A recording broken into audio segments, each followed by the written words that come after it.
আপনি হয়তো জানেন না, ওষুধ ছাড়াও আপনার মুরগির বাচ্চাগুলোকে সুস্থ রাখতে পারবেন। কোনো প্রকার ওষুধ আপনাকে বাজার থেকে কিনে আনতে হবে না, আপনার ঘরেই আছে এরকম উপাদান যা দিয়ে আপনার মুরগির বাচ্চাগুলোকে সুস্থ রাখতে পারবেন। এমনকি আপনার মুরগির বাচ্চাগুলো দ্রুত বড় হবে, ওজনও বাড়বে। আমার হাতে যে কৌটোটা দেখতেছেন, এরকমই বেশ কয়েকটা উপাদান আছে যা আপনার ঘরের ভিতরে আছে, আপনি হয়তো বা জানেন না যে এগুলো দিয়ে মুরগির সুন্দর চিকিৎসা করা যায় এবং সেটা খুব ভালো কাজ করে। আমার হাতে যে উপাদানটা আছে এটা হলো হলুদ। একে একে আমি সবগুলো উপাদানের সাথে আপনাদের পরিচয় করে দিব এবং কোনটা কোন কাজে লাগে এটা বলে দিব, যাতে করে খুব সহজেই আপনিও জানতে পারেন এবং আপনার মুরগির বাচ্চাগুলোকে সুস্থ রাখতে পারেন। কোন রোগে কোন উপাদানটা ব্যবহার করবেন সেটা জানা থাকলে আপনি খুব সহজেই আপনার মুরগিগুলোকে অসুস্থ হওয়া থেকে বিরত রাখতে পারেন। সব থেকে গুরুত্বপূর্ণ যে উপাদানটা তার মধ্যে আছে সর্বপ্রথম হলুদ। হলুদটা হলো প্রাকৃতিক অ্যান্টিবায়োটিক এবং গ্রোথ বুস্টার। গ্রোথ বুস্টারের কাজ হলো যে আপনার যে প্রাণীটাকে এই গ্রোথ বুস্টারটা খাওয়াবেন তাকে পুষ্টি সহকারে দ্রুত বেড়ে উঠতে সাহায্য করবে। গ্রোথ বুস্টার হিসেবে হলুদ খাওয়ালে আপনার মুরগির বাচ্চাগুলো দ্রুত বড় হবে।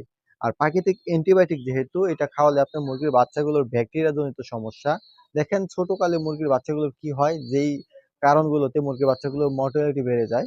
একটা হলো পেছনে মল লেগে থাকে, ঝিমিয়ে থাকে, শুকিয়ে যায়, ঝিমায়, এই সমস্যাগুলোই তো হয়। জ্বর আসে, ঠান্ডা লাগে। যদি হলুদটা খাওয়ান, আপনার মুরগির বাচ্চাগুলো ঠান্ডা লাগবে না, জ্বর আসবে না, পেছনে মল লেগে থাকবে না, কোনো ধরনের ব্যাকটেরিয়া জনিত ইনফেকশন আপনার মুরগির হবে না। আর বিশেষ করে মুরগির বাচ্চা যখন বসন্ত হয়, আমরা কিন্তু এই হলুদটা প্রলেপ লাগিয়ে দিই বসন্তের উপরে, কয়েকদিনের মধ্যে সেরে যায়। হলুদটা খুবই গুণাগুণ সম্পন্ন একটা উপাদান। এটা খাওয়ানোর নিয়ম হলো, আপনি চাইলে খাবারের সাথে মিশে খাওয়াতে পারেন, চাইলে আপনি পানির সাথে মিশে খাওয়াতে পারেন। দ্বিতীয়ত যে উপাদানটা আসে, রসুন। রসুন এবং আদা, এই দুইটা উপাদান আপনি একসাথে খাওয়াতে পারেন। এই দুইটার কাজ কি? দেখেন, ছোট অবস্থায় মুরগির বাচ্চাগুলো যদি তাপ কমে যায়, তাহলে মুরগির বাচ্চা ঠান্ডা লাগতে পারে, একটু ভিজে গেলে ঠান্ডা লাগতে পারে। এই ঠান্ডা থেকে রক্ষা করার জন্য আদা এবং রসুন খুব ভালো কাজ করবে। আদার কাজ হলো পেটের সমস্যা দূর করবে, মুরগির ঠান্ডাজনিত সমস্যা দূর করবে। আর মুরগির যে পেটের সমস্যাগুলো আছে, পায়খানার সমস্যা, বদহজম, তারপর খাবার অনীহা, এই সমস্যাগুলো প্রতিরোধ করবে। আর রসুনের কাজ হলো মুরগির বাচ্চার শরীরকে গরম রাখবে।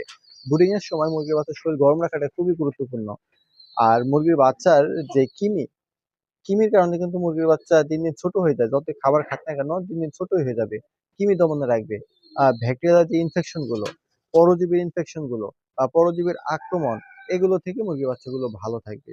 দেখেন, তিনটা উপাদান, হলুদ, আদা, রসুন, এই তিনটা উপাদান আপনি একসাথে খাওয়াতে পারেন। আপনি চাইলে আলাদা আলাদা করে খাওয়াতে পারেন।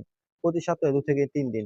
দেখেন, এক সপ্তাহ আসে 7 দিনে, আপনি চাইলে 2 দিন হলুদ খাওয়াতে পারেন, 2 দিন আদা খাওয়াতে পারেন, 2 দিন রসুন খাওয়াতে পারেন। দেখবেন আপনার মুরগির বাচ্চাগুলো ওষুধ ছাড়াই সুস্থ থাকবে। কোনো প্রকার ভ্যাকসিন প্রয়োজন নেই। আপনি এর পাশাপাশি তাপটা ঠিক রাখবেন, ভালো মানের খাবার দিবেন। দেখবেন এইভাবে যদি আপনি মুরগির বাচ্চা পালন করেন, শুধু মুরগির বাচ্চা নয়, বড় মুরগি আজীবন সুস্থ থাকবে, সারা বছর সুস্থ থাকবে, ওষুধ ছাড়া, কোনো প্রকার খরচ ছাড়া।